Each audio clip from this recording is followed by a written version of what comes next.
Good morning student. हम बात कर रहे थे मृदुला गर्ग के द्वारा लिखित मेरे संग की औरतें, जिसमें इन्होंने अपने परिवार में के इतिहास वर्णन के साथ साथ अपने परिवार के इतिवृत्तांत वर्णन के साथ साथ अपने परिवार की महिलाओं की स्थिति का चित्रण किया, अपनी बहनों का और अपने भाइयों का जिक्र किया कि किस तरह से 3 बहनें और एक भाई लेखन के हवाले हो गया और 2 बहनें अलग मार्ग पर चली। यहाँ पर तीसरी बहन का चित्रण चल रहा था। तीसरे नंबर पर चित्रा है। वो कॉलेज पढ़ने तो जाती थी, पर खुद पढ़ने से ज़्यादा दिलचस्पी औरों को पढ़ाने में रखती थी। इसलिए इम्तिहान में उसके कम अंक आते थे और उसके शागिर्दों के ज़्यादा आते थे। शागिर्द अर्थात शिष्य, उससे पूछने वाले। पर अपने यहाँ सब चलता था। उसकी शादी का वक्त आया तो उसने एक नज़र में लड़का पसंद करके ऐलान कर दिया था कि शादी करेगी तो उसी से। मुश्किल ये थी कि हमारे माँ बाप ही नहीं, खुद लड़का भी उसके निर्णय से वाकिफ़ नहीं था। मतलब वो जिद्दी किस्म की थी, पर उसका कहना था कि वह जो सोच लेती है करके रहती है। तो उसकी शादी उसी लड़के से हुई। कोई मुश्किल पेश नहीं आई। आती भी क्यों? क्योंकि उसने कहा था कि मैंने पहली मुलाकात में उसे बतला दिया था कि मैं जो सोच लेती हूँ होकर रहता है। तो उसने बात आगे खींची ही नहीं। पहली मुलाकात में उस लड़के ने हथियार डाल दिए। हम में सबसे छोटी बहन अचला काफ़ी दिनों तक कुछ कम खिसकी मालूम पड़ती रही। पिता का कहा मानकर पहले अर्थशास्त्र किया, फिर पत्रकारिता में दाखिला लिया। ढंग से पढ़ाई की, पास हुई।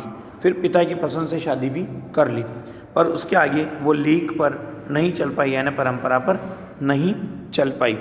घर बार में मन ज़्यादा रुचा नहीं और मंजुल और मेरी तरह उम्र के 30 बरस पार करते ही उसने भी लिखने का रोग लगा लिया, अर्थात वो भी लेखन के हवाले हो गई। एक बात हम में एक सी रही। घर बार को परंपरागत तरीके से हमने भले ही न चलाया हो, परंतु उसे तोड़ा भी नहीं। यानी शादी एक बार की तो उसे कायम रखा, चाहे तलाक के कगार पर खड़ी चली हो, पर कगार तोड़ करके डूबी नहीं। कगार यानी किनारा, कि चाहे स्थिति है तलाक तक पहुँच गई, लेकिन तलाक करके उन्होंने संबंध विच्छेद नहीं किया। शायद इसलिए कि जैसा मैंने अपने पहले उपन्यास में लिख डाला था कि हम सभी विश्वास करती रही होंगी कि मर्द बदलने से कोई प्रयोजन सिद्ध नहीं होता। घर के भीतर रहते हुए भी अपनी मर्जी से जी लो तो काफ़ी है। मतलब किसी का हस्तक्षेप जीवन में ना हो तो आसानी से जीवन जिया जा सकता है। शादी के बाद अब इसके प्रयास देखिए शिक्षा को लेकर के। ये पैराग्राफ अंडरलाइन करने का है आगे कि कैसे बदलाव लाइए। शादी के बाद मैं बिहार के ऐसे छोटे कस्बे जिसका नाम डालमिया नगर था में रही, जहाँ मर्द औरतें चाहे पति पत्नी क्यों न हो, पिक्चर देखने भी जाते तो अलग अलग दड़बों में बैठते। मैं दिल्ली से कॉलेज की नौकरी छोड़कर वहाँ पहुँची थी और नाटकों में अभिनय करने की शौकीन रही थी। मैंने उनके चलन से हार नहीं मानी। साल भर के भीतर उन्हीं शादीशुदा औरतों को पराये मर्दों के साथ नाटक करने के लिए मना लिया, अर्थात बदलाव वहाँ पर लेकर के आए, विचारधारा को बदला। अगले 4 साल तक हमने कई नाटक किए। अकाल राहत कोष, मतलब अकाल जब पड़ता है तो उसमें राहत देने के लिए जो कोष बनाया जाता है उसे अकाल राहत कोष कहा जाता है। उसके लिए उन्हीं के माध्यम से पैसा भी इकट्ठा किया। अब वहाँ से निकली तो कर्नाटक के और भी छोटे कस्बे बागलकोट में पहुँच गई। तब तक मेरे 2 बच्चे हो चुके थे जो स्कूल जाने लायक उम्र पर पहुँच रहे थे, पर वहाँ कोई ढंग का स्कूल नहीं था। तो इसने लोगों से राय की। लोगों की राय पर मैंने पास की कैथोलिक बिशप से दरख्वास्त की, मतलब ईसाई मिशनरी के जो कैथोलिक थे उन बिशप से दरख्वास्त की कि उनका मिशन वहाँ के सीमेंट कारखाने की आर्थिक मदद से हमारे कस्बे में एक प्राइमरी स्कूल खोल दे। तो यहाँ पर बड़ी समस्याओं का सामना उसको करना पड़ा। पहले उन्होंने कहा चूँकि उस प्रदेश में क्रिश्चियन जनसंख्या कम थी, इसलिए वे वहाँ स्कूल खोलने में असमर्थ थे। तो मैंने गैर क्रिश्चियन बच्चों को भी शिक्षा पाने के लायक सिद्ध करते हुए अपना इसरार जारी रखा, इसरार आग्रह। तब उन्होंने कहा कि हम कोशिश कर सकते हैं, बशर्ते आप हमें यकीन दिलाएं कि वह स्कूल अगले 100 बरस चलता रहेगा। अब एक बात बताओ, क्या गारंटी है कि 100 बरस तक वो स्कूल चलेगा?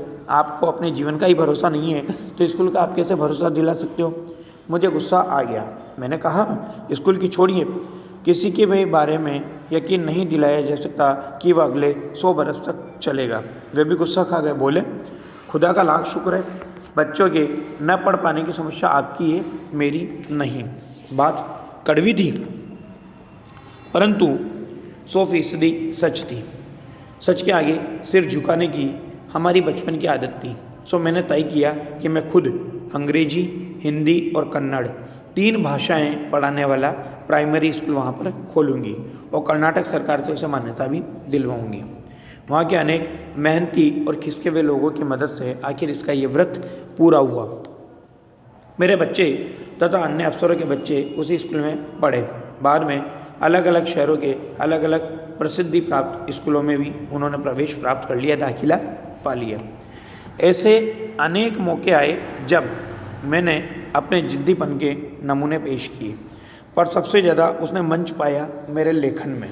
मतलब ये कह रही है कि जिद्दीपन के नमूने तो मैंने कई बार पेश किए, परंतु मेरा जिद्दीपन अगर दिखाई देता है तो सबसे ज़्यादा मेरे लेखन में दिखाई देता है, जो शुरू से अब तक लीक से खिसका अपनी राह खुद तलाशता रहा है।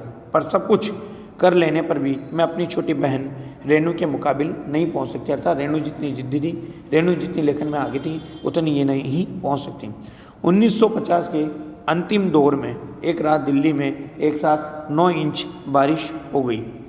दिल्ली की खासियत यह रही है कि थोड़ा पानी बरसते ही वहाँ के नाले पर नालों में बाढ़ आ जाती है, पुलों के नीचे पानी भर जाता है और तमाम यातायात ठप्प हो जाता है। इस कयामती बारिश के बाद तो सरकारी दफ्तरों के पहले तल्ले यानी पहली मंजिल से पहले तल्लों से फाइलें पानी में तैर आई थी। अगली सुबह किसी तरह का कोई वाहन सड़क पर नहीं निकला था। जाहिर है कि रेणु के स्कूल की बस भी उसे लेने नहीं आई। तो रेणु ने कहा कोई बात नहीं, मैं पैदल चली जाऊंगी। तो सबने समझाया कि स्कूल बंद होगा, मत जाओ। तो उसने कहा आपको कैसे पता?